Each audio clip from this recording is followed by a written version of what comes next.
Yesterday, the last day you ever sliced driver. Swing left, you can slice. Swing right, you can slice. Swing straight, you can still slice. So how does that work? I thought if my path was left, I would slice, but surely a right path can't cause a slice. And a straight path also causes a slice? That's completely right. The path of your club creates curvature. Where the face aims determines where the ball starts. If your face is right of the path, the dreaded slice will rear its ugly head. Face open to the path, regardless of what that path is, means a left to right carving shot. Sure, you can swing to the left with a face open to the path and start the ball left of target, carving it with a little fade finisher on target. Of course you can. But it's still carving right. If this is one of the first lessons of mine you've seen, please consider subscribing to the channel. Path right, face right, slice. Path straight, face right, slice. Let's stop slicing the ball right now. Let's square the face at impact every time, regardless of your path. The path is very important, but if we always leave the club face open to it, we'll never fix a slice. If your path is left and we can get your club face square or close to that, now you're hitting it straight left or left with a draw, then we just shift the path up the right. Now you're hitting power draws and it's easy. If the path is anywhere that's left of the club face at impact, then we're gonna see that left to right curvature. The more that we get our hands ahead of the club head at impact, the more the club face opens. So here's the slice. Handle leads the club head into impact, face is open. Regardless of the path, it's a slice. Handle leads, path to the right. Handle leads, path to the left.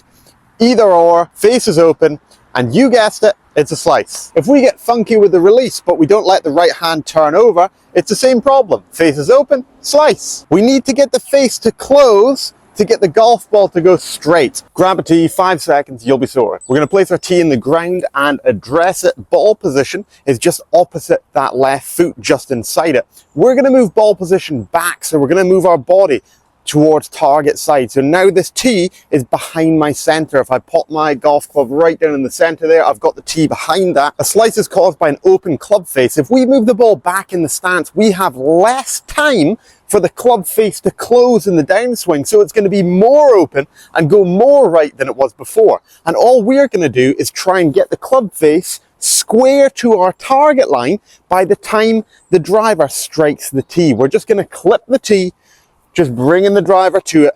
Can we square the face? We've just turned on hard mode. If we can square the face here, it's going to be easy with your normal ball position. I'm going to make some soft swings, feeling that the tee is being struck squarely by the club face. The club face is pointing at the target at the point the club reaches the tee. I'm trying to feel that my club head gets past my hands by the time I'm striking that tee. I'm going to move the ball even farther back. Really going to exaggerate this. Now this is early release, but in this case, it's actually helping our slice because it's teaching us to close the club face. My target is the alignment cane. The club face is going to match that at impact. The golf ball is so far back in the stance, making the club face open at setup. You don't want it square at setup, let it lie open at setup because it's so far back in the stance and the hands are ahead initially. And we're just going to square that club face up by the time the club head reaches the ball. At impact, the club head passes the hands and I'm there. That's crazy. Surely that's not right. Maybe not, but it's the feeling we want for impact.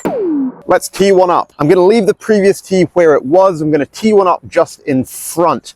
I'm going to get set up and we're going to feel that club face is closing by the point of impact. So we're going to use it, that first tee from before, to feel this.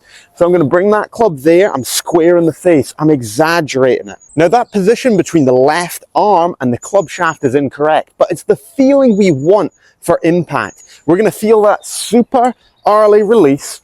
And by the time the club head reaches the ball, the club face is going to be more left. You're not going to slice it. We're going to feel that to get that club face closing.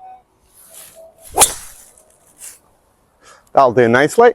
Little draw down the left. Feeling this exaggerated move to get that club head passing the hands by the time you strike the ball. It's a great drill, but how do we take it to the golf course? That is simple. All that you need is a reference point behind the golf ball that you can do this drill to. Let's imagine we're on the golf course. I've got a little patch of mud just here and I'm going to use that as my reference point. I'm going to tee the ball up just about a foot in front of it. And I'm going to use that reference point for my drill. So we're going to complete that. Can we feel the club head passing the hand by the time it reaches it, and then we're going to take that same feeling into our shot here. Now, if you don't have a perfect patch of mud there, you can use a broken tee, a discolored patch of grass, anything at all that you can use as a reference point that's going to catch your eye, anything that you can focus on. It doesn't matter what it is. There will always be something on the tee box that you can use. And wave goodbye to your slice.